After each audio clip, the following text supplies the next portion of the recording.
morning, evening, or afternoon, whenever you're tuning in. I'm James Hahn II with Tribe Rocket, and I'm here to help you with your resume. So let's get right into it. Have you ever been in sales? Well, guess what? You're in sales now, and this is your sales training. Yes, I know. You don't want to be in sales, but here's the situation. You got to get started. You can't sit on the sidelines and complain about COVID-19 and complain about oil prices are down and there is no opportunity. I'm sorry. I don't mean to sound callous, but I'm from Detroit, Michigan. I worked at Quicken Loans, the largest mortgage company in America, leading up to, during, and after the worldwide financial meltdown. When you come from where I come from, it's hard not to see opportunity and dollars dripping from the ceiling everywhere you look. At all times in this industry, there's always opportunity, always. So how can you take advantage of it? Well, the first thing that we want to do, and by the way, I'm still going to be helping everyone individually. What I've found, and recording dozens of these today, is that I'm repeating the same thing over and over is the thing that takes up the most time. So I want to create one video that from a high level covers all of the advice that I would cover in almost all situations. And so what I'm going to do is I'm going to create one video here where I'm giving sort of broad strokes, and then this will give me the ability to sort of chunk through the editing so that I can at least hopefully give you at least, a line or two or three, or at least come through with an individual video that applies to your situation, and give you this longer one that gives you the whole picture. That said, okay, so what is a job interview? Is it really an interview where you're trying to convince someone to hire you? No. If that were the case, we would be amateurs. That's how amateurs approach sales. They want to convince you to buy something. But professionals aren't here to convince you. Professionals are here to see if you qualify. And that's the attitude that we have to take into every single job interview. I'm not here to sell you. I'm here to see if you qualify to purchase my time. And when we have that attitude, it changes the whole outlook. Now, from a high level, I have to say up front, one of the biggest problems, I'd say the one of the worst consistent problems that I'm seeing in the hundreds of resumes that I've looked at now, they're just too long. Now, some people go way too far the other way, where they work really hard to get under one page, but 3, 4, 5, 6 pages is almost standard for a lot of the stuff that I'm looking at. You are either getting weeded out by software, or in speaking to the HR professionals that I know, if it's longer than 2 pages, they just stop. They're just going to pass right over you. So let's have the right attitude going in, knowing that we're not here to sell. We're here to see if you qualify. And also, let's chop these things down to less than 2 pages. From a high level, what are the key components of a good resume? Well, first you have your profile, summary, objective, whatever you want to call it. And then down the list. Let me get an example. This is Hisham, our friend in Dubai, and he's awesome to, well, I'm sure none of y'all would mind if I put you on blast like this and got you a bunch of free publicity. But here's the thing. Remember back in, I think it was 5th grade, when they taught you the 5-paragraph essay, introduction, body, conclusion, right? Introduction, here's what I'm going to talk about. Body, 1, 2, 3. Conclusion. Hey, notice how I just talked about 1, 2, 3 in conclusion? There's a structure to it, right? Well, there's a structure to what we're doing here as well. And remember, if it's a sales conversation and not an interview, then what we're really trying to do is we're trying to provide conversation cues that helps the person on the other side of the table decide if they want to hire you, and helps you decide if you want to work for these people. So what we're going to do up front is we're going to have this profile or summary, or there's several different names that you can give to it. And then we're going to go straight into your experience. And then from there, we're going to have education, skills, and then you have courses and training, accreditations, publications. There's a handful of other things that can pop in here, but generally speaking, this is the format. Name, contact information, attention getting headline, as we'll see, it's really kind of like a pickup line. I mean, basically, this is your opportunity to start the conversation and help that person that's skimming this, because they're not going to read it. Nobody reads resumes. They're going to skim it. And so to skim this, and as they're skimming right up front, decide if you're interesting enough to want to keep skimming or just move you on to the rest. This is a first date. We're just sitting down with the people and trying to get to know them and trying to see if there might be a fit, trying to facilitate that conversation. So we don't want to just show up and just go, blah, this is who I am and let me not, blah, blah, blah, blah, and just keep rambling on incessantly. No, we just, one sentence that sums it all up, that drives the point home about who we are, what we're about, what we're after, and then goes into the experience. So that's why I say pickup lines are better than biographies. Now, removing redundant phrases.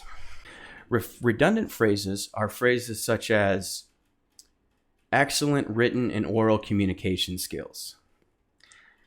And right under here, I have, don't tell me you're funny, be funny. And I say that because I met my wife on Tinder. So I'm a fan of Tinder for that, in that regard. But the most annoying thing to me as a writer, I suppose, on Tinder were all of the girls that started their bio by saying, I am hilarious, or I am funny, or I am so funny, or something to that regard. And as a big time comedy nerd, that just grated my nerves to no end, because guess what? If you're funny, you don't tell people you're funny. You say funny things. What redundant phrases do you have there? Like I said, excellent written and verbal verbal and written communication skills. Now, what's redundant about that? Well, if I read the rest of this and it's well written, guess what? I get the point. You have excellent written communication. I mean, you're stating the obvious. So, what makes up a good sort of opener, if you will? Well, what do you look for in an organization? Do you like working for smaller companies, mid-sized companies, large organizations? Depending on who you are, you're going to have a different answer for that. Some people like working for small, sort of startup type businesses. Some people can't stand that and they want that corporate structure. So getting that up front, as well as I have here, what is your why? What do I need to know about you as a person that will help me to get to know you in that one line? This first one here is actually, I wrote for my wife's resume. Efficiently serve patients and their families with a compassionate heart, pragmatic vision, and constant attention to detail. Where do we get these things? Compassion, pragmatism, and attention to detail. Well, these are things that she hears about herself in her quarterly reviews and feedback from coworkers and so on and so forth. So you can think, what is your why? What are those things that you hear about yourself? That's one way to give someone a really quick idea of what you're about. I'm a very passionate person. So passionate, professional, ... right? Now, sort of the opposite extreme, if you will, of that, we could go ahead and look at kind of an engineering way of approaching this question. And here's our friend Hisham. So ME with an MBA and over 16 years of diverse, hands-on, multinational experience, seeks rewarding responsibilities, and wider regional coverage. So he's got an MBA, he's got experience, and what is he looking for? Well, he wants bigger challenges, he wants more responsibility, and he wants to sell into areas that he hasn't sold into yet. And again, we just want to grab that attention up front and then go straight into the experience. So be brief, be brilliant, and be gone. What are we doing here? We're qualifying an opportunity. What we're looking for in these bullet points are specific actions that produce quantitative results. Specific actions that produced quantitative results. What results came about because of what I did? Don't bury the lead. Let's look at Hisham once again. There's a lot to look at on this page, but if you look right down here, you might see something that stands out to us. And you guessed it, $20 million is almost the only thing that we need to talk about on this entire page. It's what we called in journalism school burying the lead. I think that probably there's some kind of resume writing software, or maybe it's just part of advice that's given, which is give some summary and then have notable achievements. No, let's start with that. Let's go straight into the big things that we did for this company. You might ask, well, James, why wouldn't we then at that point state what was there? Well, remember what we're trying to do? We're trying to facilitate a conversation, right? So if we have this really strong opener and then we go right into the dollars and cents of the results that we produce, well, then we're accomplishing our goal of facilitating that good conversation where the person, $20 million with Viking Oman, huh? Yeah. That was 2,000 horsepower, fast moving land rigs, complete deals. Oh, where did you deploy those? Oh, well, ... And then the conversation can head down that direction. We want to be intriguing enough. We want to give enough information to be able to get them to ask us questions so that we can intelligently answer them. And of course, have them think, wow, this is the smartest person I've met all day, all week, all year. And moving on from there, you have to assume that no one understands your acronyms.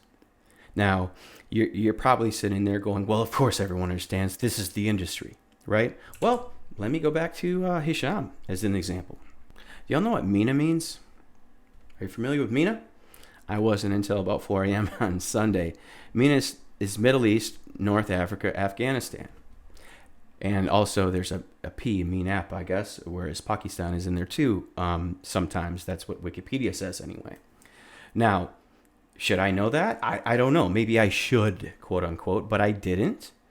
And you say, well, well, he lives in the UAE. I'm sure everybody over there understands it, right?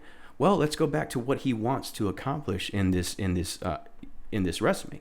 He wants to sell into areas that he hasn't sold into before, which kind of implies that there are going to be people there that don't understand, that particular acronym. So I don't want to dwell on this too long because it's really straightforward. Back in journalism school, we just learned anytime an acronym comes up, all you have to do is spell it out and then put it in parentheses. And now we're free to use it as much as we want throughout because we've defined it for the people. And the point that's going to constantly keep coming back is that what we're trying to do here is we're trying to make it extremely easy for the person skimming this to skim it very fast and to attain the information that they need and to keep going down the page, because that's what it's all about, is keeping them reading down the page. Okay? So spell out your acronyms. All right. Now that we have that, this is the structure that we're going to go for. What did you do? Who did you do it for? Where did you do it? From when to when? And why do we want to do that all on one line? Again, because we're trying to make it very easy to go straight down that page, okay? So that we know that in the West, us Westerners, we read left to right. So let's just make that, let's not make them jump all around from, okay, this to that to, no, let's just put it all in one line, make it super simple. Here's what I did. Here's who I did it for, where I did it, and how long for. And then we're going to go straight into those quantitative results that we drove. Okay. On to the next one. Alphabetize all of your lists. Now, am I telling you to alphabetize all your lists because that's the grammatically correct thing to do or some silly reason like that? We're just making it easy to read. All right, and then I have this point here on consolidating multiple roles into a single experience. And our example here is actually from Kristen, which is to say that at Baker Hughes, she started off as an instructional designer, project manager, and then she got promoted over here to human resources partner, and then she got, I guess, promoted or sideways transferred or however you want to say that, to Odessa. Now, you would think that, of course, that you're going to see that this is Baker Hughes, Baker Hughes, Baker Hughes. But we can't assume that people see things the way that we see them. In fact, I typically look to the right of the page. I don't look at the company. I typically tend, for whatever reason, look at the right and I look at the start and end dates. And so with this, the person might not even notice that it's the same company. They might just see all these different dates and go, are you even reliable? Why do you have a different job every year or two? So we don't want to create objections. So as a result, what we're going to do is we're just going to take that final position and put that. There's the company, there's the last place we work, and then the date is going to go from start to finish. Now that looks a lot better because that's 6 years. So that's, if I look at that, and also just because I've always focused on this in my own career, is to make sure that I'm at a company for a good long time before I go bouncing around. So it's just another one of these opportunities to give a good first impression on a quick glance. And then what we're going to do is that we're going to just kind of take the best of these different and just put it all together. From here, we have education, we have skills, credentials, associations, publications. I would always go straight from experience into education and skills. Those are, if nothing else, that's what I would have. This is the kind of the conclusion part of the 5-paragraph essay. Coming back up to the top, as far as how to list the education: university, location, degree, year. University, location, degree, year. From there, we move down with the skills. When I think of skills on a resume, I'm thinking of hard skills. So what software packages do you use? Petrel and Kingdom and Drilling Info or Enverus or whatever they call themselves now, and IHS or whatever it is that you use to. Those are the kinds of skills that I think of. Now, that's not to say that there's no place for soft skills there, but just ask yourself, am I restating the obvious in listing this skill? Have I already given an opportunity to talk about this above? Am I being redundant? Ask yourself as you're wanting and tempted to flood it with all of these different soft skills in your skills list. Ask yourself, did you already present an opportunity to discuss that above? And if you didn't, and you really feel like this is a central skill that needs to be talked about, maybe it's something that you actually need to find a way to discuss it in your work experience in one of the positions you held above. Okay. Patricia Fripp, she's a really fantastic speaking coach and person. And I once heard her on a conference call ask this really great question: if I'm the solution, what's the problem? And again, this is a sales call. No matter what, every hiring manager, every one hiring for a position, they have a problem. The question is, are you the person that needs to solve it? And the answer is not always going to be yes. I had a customer, or prospect I should say, reach out to us last week or the week before, and they talked about PR. You have owned, earned, and paid media, and PR is the earned part, where we're gonna get you an article written about your company in the New York Times or whatever, right? That's great. It's just not what we do. We're part of the owned and the paid. So we help you create content that belongs on your site that you own. Okay. So when the person reached out, hey, it's not a fit. And that's what we're trying to find out in this job interview sales conversation. Is it a fit? In conclusion, what do you owe me? Honestly, nothing. There's no catch here. This is not going to be gated content. You're going to have to give me your email address. We accept PayPal donations if you're into that kind of thing. There's an email address you can use for that. We do web design. We develop web applications, HTML, CSS, JavaScript, Python. We're the first people that ever did content marketing, inbound marketing, digital, in oil and gas, social media marketing. If you know anybody at Schlumberger, I'm going to get myself in trouble for that one. And I don't even have the thing open, but I did clone the Schlumberger oilfield glossary into a JavaScript web application that is so awesome. And I'm looking for ways to talk to those guys about that. And also, I have this really cool text summarization. It's an AI machine learning type of a thing that we're working on, but whatever. You don't owe me anything. Really, you owe it to yourself to realize that no matter what the oil price is, it's about the perspective that you bring to this industry. And the perspective is that there is always opportunity when there are this many zeros, when there are this many commas, when the scale is this large. It's just up to us to go out and find those opportunities. So I hope this has been helpful for you.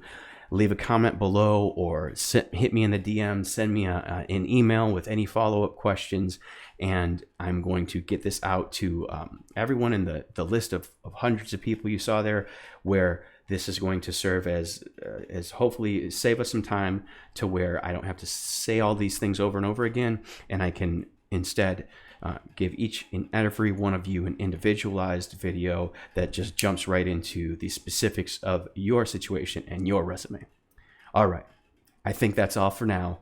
Take care. God bless.